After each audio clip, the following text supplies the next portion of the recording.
Je pensais plutôt investir dans l'objectif de la retraite. Je me suis dit je vais acheter un appartement et puis peut-être que dans 15 ans ou 20 ans, il commencera à me rapporter, à me générer des revenus.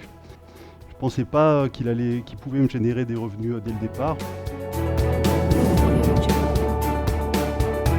Le plus, ça reste quand même le meublé étudiant pour sa simplicité et sa facilité de mise en œuvre. Aujourd'hui, je suis en train d'acheter mon 14e bien.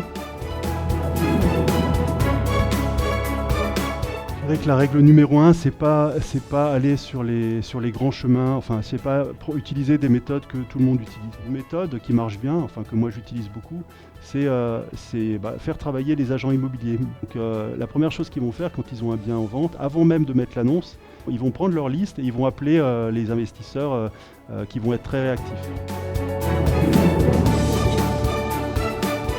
C'est un investissement que j'ai fait en 2015. Et donc la dame, elle m'a dit voilà, j'ai 2 studios que je vends en banlieue de Strasbourg. Et un studio, c'est 70 000, 75 000 euros normalement.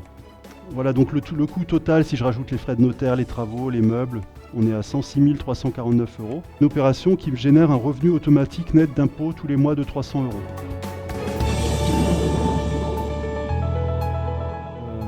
En fait, un bien immobilier, ça se négocie systématiquement, à tel point même que certains vendeurs mettent déjà une marge de négociation dans le prix dès le départ. Comprendre les raisons du vendeur, les motivations du vendeur, pourquoi est-ce qu'il vend, ça c'est fondamental. C'est ça qui va vous dire si ça vaut le coup de négocier ou pas.